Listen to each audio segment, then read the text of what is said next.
Less interesting, I'm sure, without the images. And I'm sorry for that. I'll do the best that I can.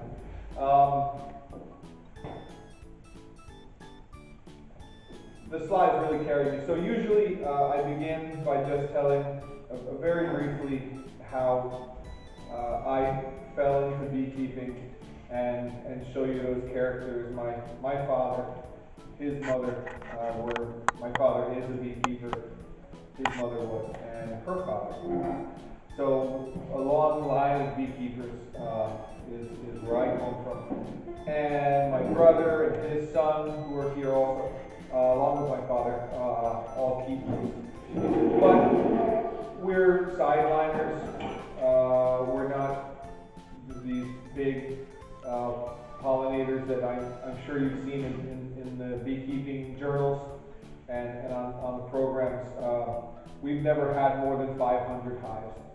And that's very, very small.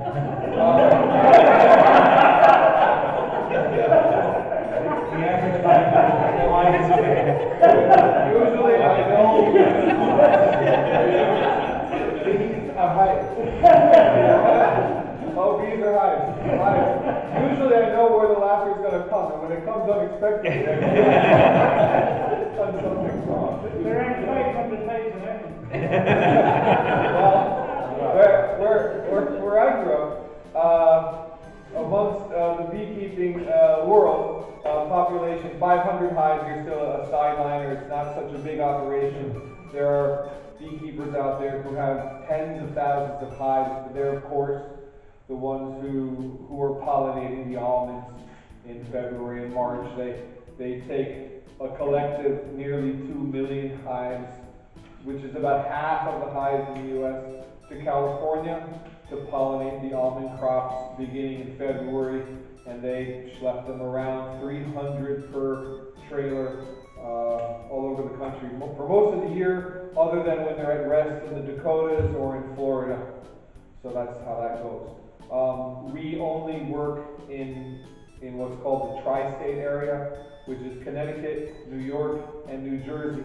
Very little of New Jersey, more of New York, and we are based in Connecticut.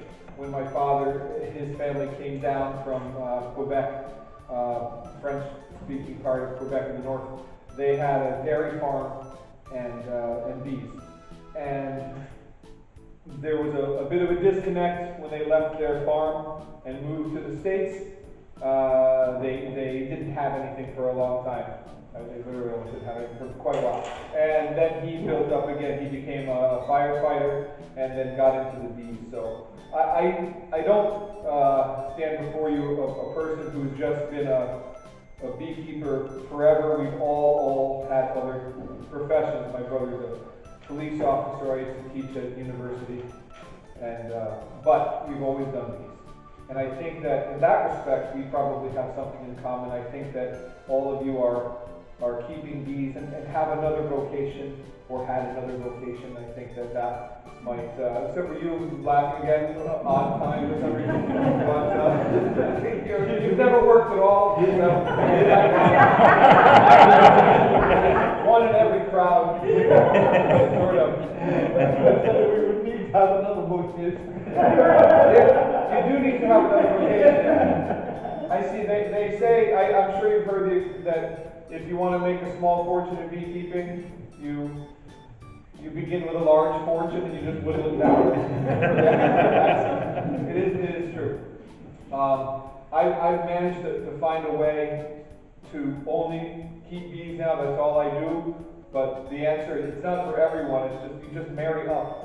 And then you sort of, and you don't mind, and you know how people look at you and what they say, and you just don't care. And you just build up a wall to that criticism. And then it's all right. You know, that's all you need to do. And the third time is the charm in some cases. So, I come to you like that. I know that I was told that you all are interested in urban beekeeping and beekeeping in more populated areas, but my first question was, where is that?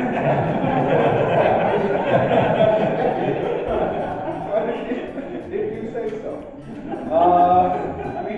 We can ding me the electricity's back on? No. No? Well, I'm like a hothouse flower. I was also going to tell you a little bit about, we run a charity that's very much like a UK charity called Bees for Development. I'm sure you're familiar with it. They're based, I think, in Wales. They work around the world, and they work using beekeeping as a means of poverty alleviation. And they work all over. And so do we. We have had programs in about 40 countries. Most recently, we've been working in Kenya. We went back there 3 or 4 times. And we work with groups like the Samburu, who are cousins to the Maasai, and help them to generate some income through beekeeping. Basically, people contact us, or groups contact us, and we vet them now carefully to make sure that it's as they present it, because we found that people asking for aid from developing countries aren't always on the up and up. We once went all the way to India to work with a collective of 40 families. It turned out to be 2 brothers who had no bees but were very interested in getting into bees. Things like that happened, and we learned from those mistakes. But we've worked in Nigeria, Cameroon, Iraq, Haiti, Ecuador, Fiji. Imagine the images. Beautiful. Really. And basically we try, and sometimes succeed and sometimes not, to help families to elevate their income. So we go as volunteers. Anyone who goes with us goes as a volunteer. We gnaw at the companies in the States like Brushy Mountain, Man Lake, our big beekeeping supply companies, and pester them for donations. They often are generous. We take those there. We do trainings. We find a local person who can replicate the materials, the hides, because we can't continuously ship them. We don't even try. We want it to be a self-sustaining program, and teach them marketing, teach them don't put the honey in old water bottles, which is fine if that's what they have, and it works when selling to the community. But for example, in Fiji, if you put that honey into a nice jar, you can easily sell it, we tell them, to honeymooners who just spent 10,000 euro or dollars on a honeymoon. They'll spend 20 more on a nice jar of honey, and programs like that. Anyway, so we do a lot of work with that, and that comes around to some underserved areas of New York City, where I now live in New York City. And so when I moved in there, at that time, beekeeping was against the law. Most people think it was against the law because of some calamity or because the bees had attacked someone, but it really isn't the case. In 1644, bees came to be in New Amsterdam, what is now New York City, and they were there from then and kept from then all the way till now. So Dutch had them down in what's Battery Park. I'm sure 1 or 2 of you at least have been to New York City. So way downtown, where the Staten Island Ferry is, where the financial district is, just right there at the point. That whole area was farmed. Then later, in the 1800s, in what's now the Lower East Side of Manhattan, Orchard Street, that was all an orchard. There were bees there.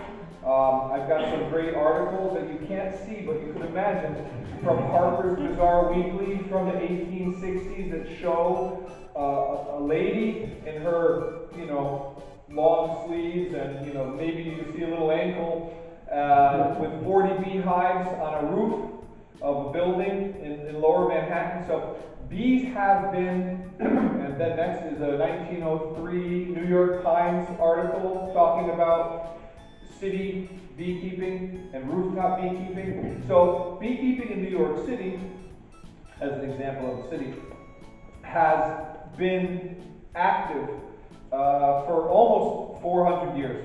So it wasn't until 1999, under the Rudolph Giuliani administration.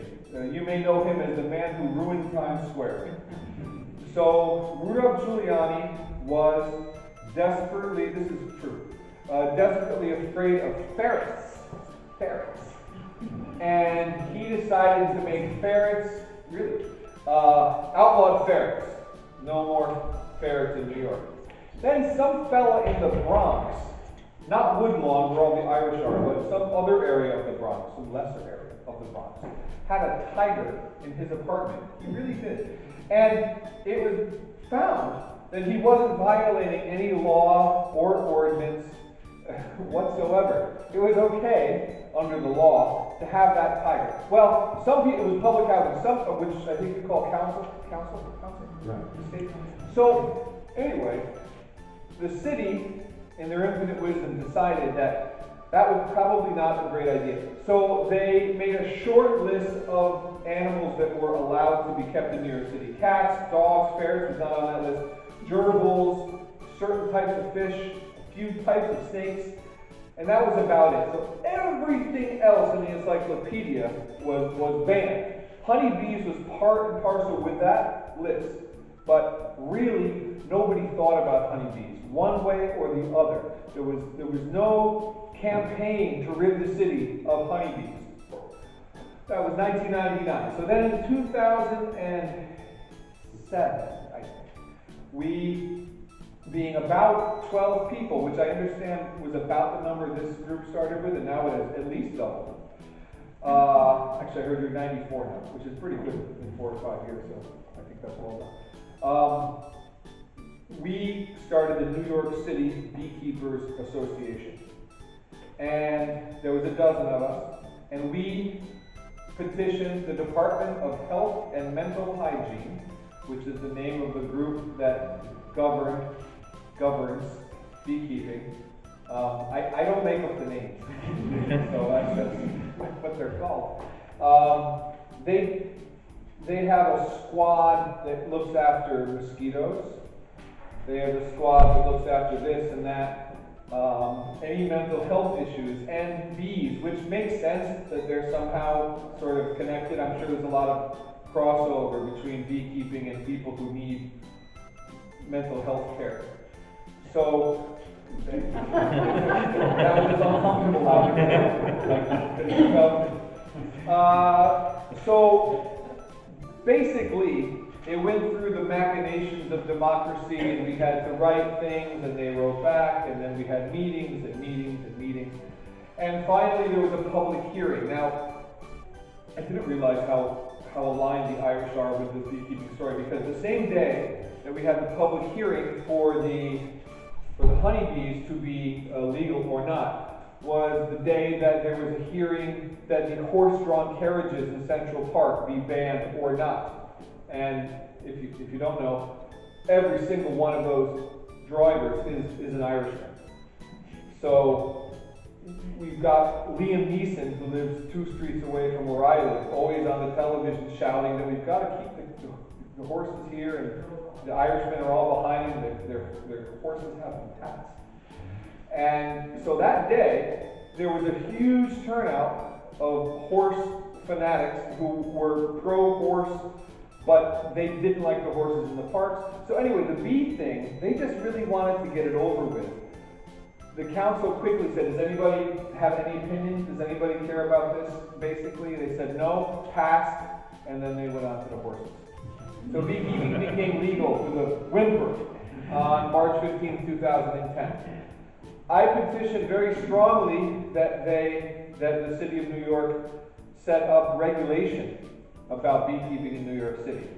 And they told me that they didn't have the personnel to do much of anything. I suggested things like, one must take a course, one must use this kind of beehive, one must be a member of a club in good standing. No. So here are the regulations in New York City. New York City, which is fairly compact, rather populated, something like 8 million people on the island of Manhattan, 22 million in our 5 boroughs.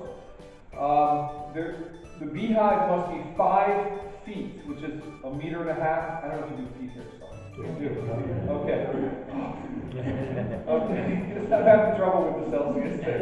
I feel like I go out there with a hat and gloves, and it's really not that cold. 5 feet from your neighbor's property. which to me seems like not far enough, but that's what it is. The hive must have movable frames, like a Langstroth hive. The hive must have a water source. Those are sensible. Those last two are sensible. The hive must be registered, meaning you must register with the city that the hive is there and a contact person, but that's the end. There are no more regulations. So you could, and people do, put hives 5 feet away from a daycare center where 3-year-olds play on swings, and the person with the hive argues, this is New York, I've got my rights, and I mean, I think you know how we are. So it's difficult for me as a person who would like to be a responsible beekeeper to agree with that sort of level of freedom. Yeah.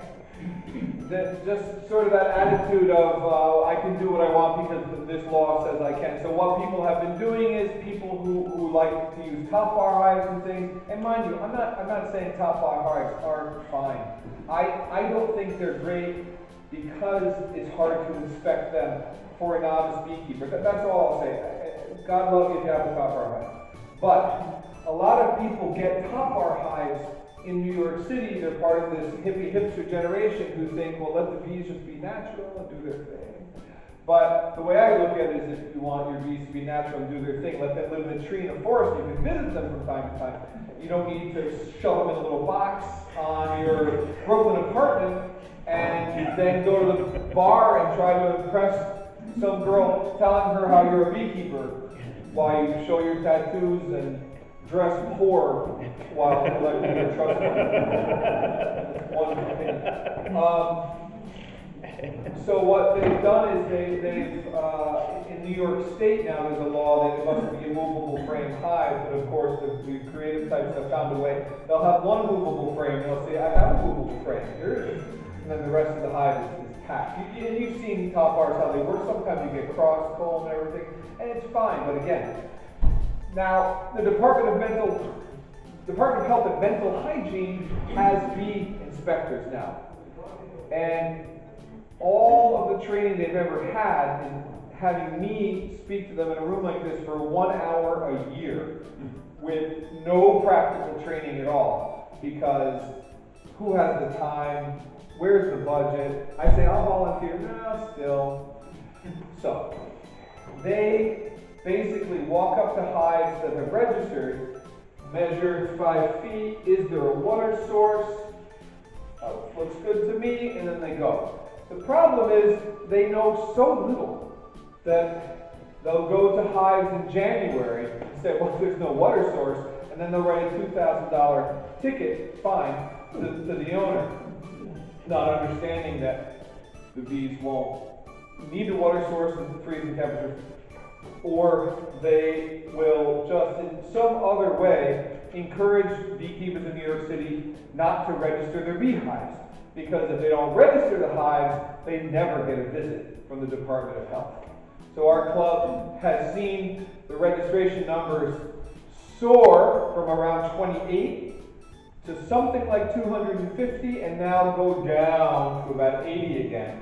Because word's gotten out that if you don't register, nobody will bother you and give you a fine. Now, many fines were issued, not one was paid, because every single one came through the club, and then we gently explained, because we want to keep a good relationship with them, and they're good people, they're just not beekeepers, what's going on. So we have found in the bureaucracy of New York City that the problem with the urban beekeeping really is, well, one is this tremendous sense of entitlement that many people in New York seem to cling to, and the other is just a bureaucracy that's thick and very hard to penetrate, even with sincere effort and genuine attempts to make it better. So there it's hard. That all aside, hundreds and hundreds of people. My estimate is 500 to 600 beehives exist in New York City. I run 103 in New York City right now. And I'm guessing there's another 500 or so. And most people who have beehives in New York City, they've got 1 to 3, I'd say. Most people don't do it the way I do it. I do it a little bit personal, so I can generate honey and sell it. But I also do it now as a business. So I get hired by hotels, and restaurants, and families with more brass and brains, I believe, is the term, who want bees on their roof so they have their own personal honey, and great. So it's good for me because in those cases, I'll be able to have some income. I have a family too, and whether or not the bees make honey, for the ones where they make honey, I'll be able to sell that honey. I sell at a farmer's market twice a week. So that's what I do. And I also volunteer with that Bees Without Borders group. We have some beehives at the United Nations right on the grounds there. And we have some areas of Brooklyn and the Bronx where we have beehives. And this connects back to the Bees Without Borders. There are some underserved areas of those two boroughs. There are 5 boroughs in New York City, 5 pieces: Manhattan, Brooklyn, Queens, the Bronx, and Staten Island. If you haven't thought about Staten Island, don't worry about it. We don't ever think about Staten Island. That's like can I say red-headed stepchild in Ireland? Is that an acceptable term here? Is that offended by it? So we've got some neighborhoods, very few now, that are just struggling economically, very, very much. So there's one neighborhood in particular where I really like to work, and it's called East New York. I would be surprised if you'd heard of it, but I'll bet you've seen a film, a Scorsese film called Goodfellas. You know, one of the mafia pictures. So in the beginning of that movie, you see everybody running around in a part of Brooklyn. That part of Brooklyn is called East New York. And at that time, the 50s, the 60s, a little before that, that neighborhood was made up of Italian, Irish, and Jewish white people. Now, that whole story about what happened in that film, that was all true. And that neighborhood was decimated and destroyed by mafia activity to the point where there started to be what has now come to be known as a white flight. People just left. The Irish, the Italians, the Jews left because the neighborhood was ruined. It was becoming ruined by the mob. Nobody could keep a business running. Nobody wanted to live in that kind of a place. So the banks were aware of what was happening, and they knew that they couldn't resell that property, and so they did something that's against the law called redlining. They had a map on the wall, they put a red line around it, and what it meant was nobody in that red line will get a mortgage from the bank. And so when the people leaving the neighborhood, this doesn't relate to be like the people leaving the neighborhood couldn't sell their houses because nobody could get a mortgage, they did the next best thing and they burned them down. And there were all of these accidental fires. And so they got some insurance money and they moved on with their lives. Now that went on and on and on for decades. Now, 30, 40 years later, it's a 98% Afro-Caribbean community. And if you were to drive through there, you'd see every 4 or 5 lots where there used to be a house is just wildflower fields, just overgrown.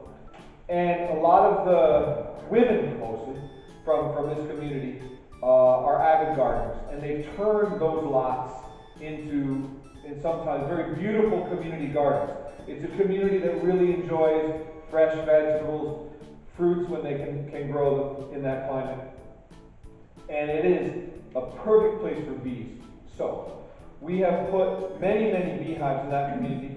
We go there, we give them the bees, we give them hands-on training, and it has been a very successful project. They now sell the honey in the community to their community, not at the same prices we sell for in Manhattan, But that whole area of Brooklyn is what we call a food desert.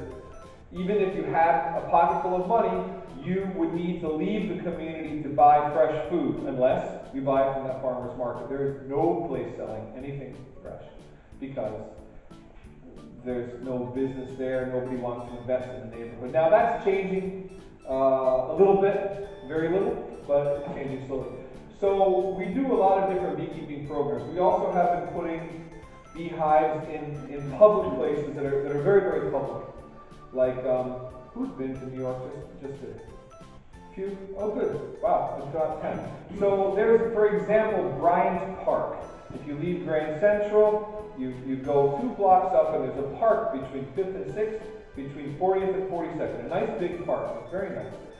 So we put 2 beehives right on the ground, about as far as I am from the front row. This is like when I used to teach at university. Nobody would sit in the front. They like think I can't see the back or whatever. Well, I can't. You can't see the back.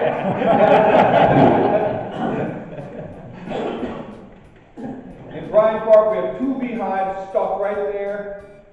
No fence around them. Just ivy this high. And they've been there all year. No stings, no problems. We produced 20 kilos of honey this year. Not a lot by the standard that we usually collect, maybe twice that per hive on a decent year, but it was the first year, and so the first year we don't expect much, and I also like to manage their expectations. Second is that one of the hives just didn't do well, as happens, as we know happens often. So we've had little talks there once a month. And so I think that people have become more comfortable in New York City with bees. There are many places. We had a project at the Museum of Modern Art where we had a beehive that was an external beehive. There was a statue of a woman reposing. Great image. A statue of a woman reposing.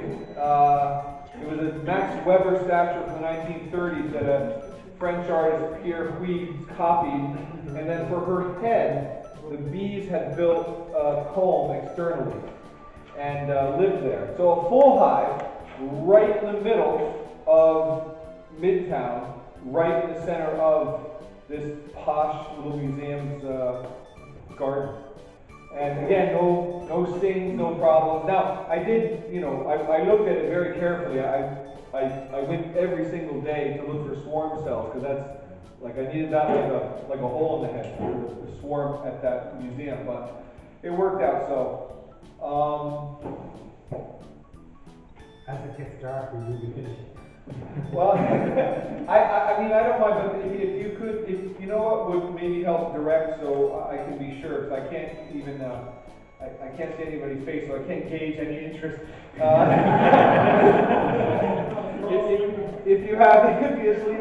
If you have questions about this subject, I think that might help at least one person who does. Has been lost or stolen. Haven't. Has been lost or stolen. I live in Galway, and I have a back garden, roof this place is back row, but I wasn't drinking for bees. Well, one of the difficulties with putting bees on the roof is you have to think about the best case scenario. You've got full honey supers, and they are challenging to bring down sometimes. It's also hard it's a schlep up and down to do it all the time. But if you have good access, if you can just take an empty hive, and just bring it up and make sure, can you get through with your arms, not doing this. If you can do that, then I think the roof is a great place. There's no vandalism, no theft. I read on the Beekeepers of Ireland page, which I look at very regularly, that there are thefts often, and it's horrible. We have them too. But nobody steals bees off of a roof. Also, they get more sunlight, and I'm certainly no expert on beekeeping here, but I can see that your days are a little cooler, maybe a little shorter sometimes, and I wonder if that little extra hour or two of sunlight might be beneficial. Again, just a theory, of mine. But I think beekeeping on a roof is a fantastic place. You never have to worry about neighbors. They don't even have to know necessarily that you have them up there. And with the climate change in New York, like going from -35 in winter to up to 40 with high humidity, is that not a problem on a roof? Well, I mean, it is. It's actually keep it a high, cool enough and warm enough, because it's the extremes like. It's really tough on the roof. So I've learned a lot of things along the way. Number one, if you've got, most roofs are a black tar roof in New York City, or they've got this silver membrane. Either one reflects heat. So generally, I don't put them on that type of roof anymore. If I have to, I'll put down that fake grass, or astroturf we call it, or something around it, so that at least that there won't be that reflected heat as much. But what I do in every case is I bring a sheet with me and I put the sheet down when I'm working, because what I was finding was, and I felt really horrible about it, is when I work the bees, you know how they'll fall on the ground and walk up, well they land there, their little feet would burn, and then they would die. And then I'd finish and I'd see 2,000 dead bees, and you know, I realized I had to change my method. But the real problem is we were walking today at the cliffs of Moher in the morning, and it was beautiful, but all we could think about was that wind, and in the winter it must be really rough. Exactly the same. Yeah, so we No, the winter was exactly the same as it was today. just colder? Not even. No? That's it. Oh, I'm all turned around. Well, in any case, in New York, the wind is bad, so if we can, we'll wrap them with tar paper or something. Ideally, put them behind some hay, but I mean, that's not practical on the roof. No. Yeah, so it is hard to have that extreme temperature, but that's hard on our structures, on us, on our buildings and things, and certainly on the beach. Yeah, it's trouble. You said you had 103 hives in New York City. Where? Yes. Scattered all over the place. All over the place. I have them in Woodlawn Cemetery in the Bronx. I have them in Greenwood Cemetery in Brooklyn, United Nations. I have them on what we call the Irish Riviera, which is Rockaway Beach. I guess that's an expression that only we know about, but it's because so many second, third generation Irish live in that community that they call it that. It's a term of endearment, by the way, just before I go any further. It's great affection. I've got them on a synagogue, on churches. That church where they filmed the Godfather scene, where Michael said, yeah, I renounce Satan. That St. Patrick's Old Cathedral in what used to be called Little Italy, we have 7 hives, one for each sin, in the graveyard there. The oldest Catholic cemetery in Manhattan from the 1700s. We've got them, I mentioned the UN. Anyway, hotels, restaurants. We have 6 beehives on top of a hotel on the 72nd floor. And they never ever do well, and they never make excess honey. I always have to feed them, and the hotel owners want them there because they want to say that they have the highest apiary in the world. So the bees do survive, and a lot of people use bees for PR. You're not filming, right? I just want to make sure that my client, it's not working, right? It is filming, yeah. Oh, that's sad. So I would have given it a lot better. I forgot about you not for. Yeah, there's a lot of what's called greenwashing. I know that. I know that a lot of my clients are just looking to present that they're caring about the bees, but it's okay because it's still a vehicle to get the word out about the bees in a positive way, to work with bees, engage with people about bees. So it's a double-edged sword, but I think it's all right. And a lot of places. Yes, sir. Has anyone ever suggested that the honey from cities might be more contaminated than, say, rural homes?